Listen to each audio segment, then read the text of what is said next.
I want to talk about a little segment that I saw on Bloomberg TV the other day that, I mean, I honestly can't even tell you the level to which this got under my skin. Because I think so many of the political commentators, and I'm not just I don't want to just single out Bloomberg TV. I mean everywhere, honestly. I mean, you could look at CNN, you could look at Bloomberg, obviously Fox News, and honestly even MSNBC to a certain extent. There's plenty of people on MSNBC that I don't think are good, right? I mean, credit where credit is due, Rachel Maddow, people like that, right? But so many of the people on TV that talk politics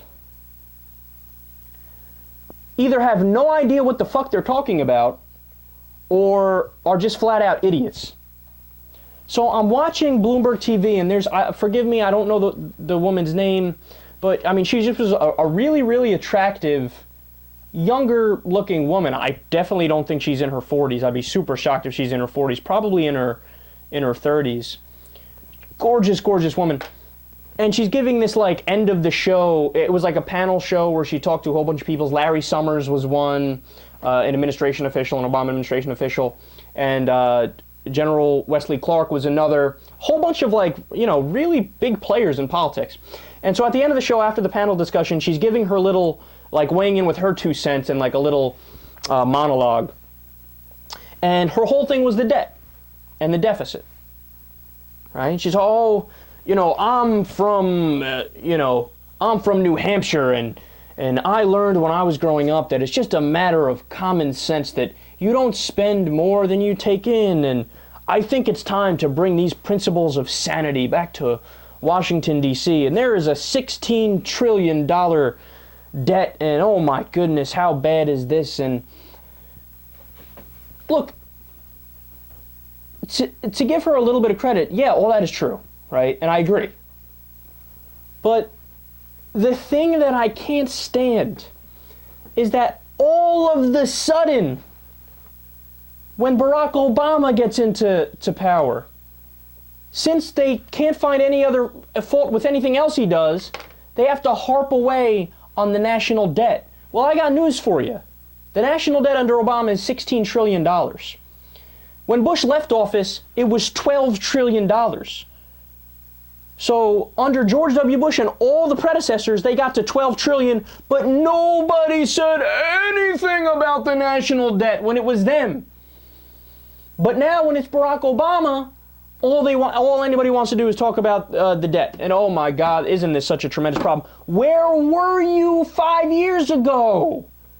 Oh, I know where you were. You were defending the 2 wars that we put on the credit card as necessary and patriotic. You were defending the tax cuts for the rich. And by the way, I love this. George W. Bush is the first president in history, not just American history, in history, that has cut taxes while we went to war. You know, usually when you go to war, you do this crazy thing known as paying for it, right? So, and by the way, most of the debt that has been accrued under Obama came because on his first day of office, he actually reported the wars and put them on the books. George W. Bush didn't even put the wars on the books. Obama's first day in office, he's okay, we have to report these. So it looks as if the first day Obama gets into power, boom, the debt skyrockets. No, he was just reporting George W. Bush's massive failures.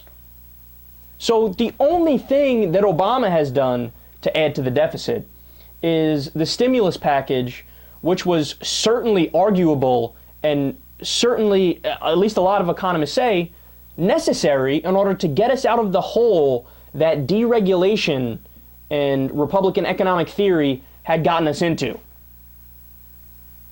But I'm so sick and tired of the disingenuous debate that goes on where all of the sudden people on the right are concerned about the debt and the deficit when they had nothing to say about it before a Democrat's in office. And by the way, if you want to have a conversation about fiscal responsibility, you should be a Democrat. Why? Because the only president to balance a budget from Reagan and onwards was Bill Clinton, the Democrat. Reagan, historic debt and deficit. George H.W. Bush, historic debt and deficit. Clinton, only one to balance it. George W. Bush, historic debt and deficit. Right? And by the way, it is a fact that Obama has added to the national debt, and I explained to you why that is before, and he actually hasn't added to the deficit. That's a misconception. If you go and look up the numbers, it was $1.4 trillion before he got into power, and then when he got into power, he reduced it to $1.2 trillion, so he cut it. But I'm tired of the righteous indignation from the right wing about the debt. Here's my new rule. I'm going to steal from Bill Maher. My new rule is if you didn't talk about the debt under George W. Bush, you're not allowed to talk about it under Barack Obama. Sorry. Now, here's what I get to talk about the debt, okay? Because I talked about it under Bush and under Obama. If you listen to the show, you know I did, okay? But I'm so tired of the righteous indignation from the right wing. They're nothing but a whole bunch of massive hypocrites who walk around pretending to be fiscal hawks.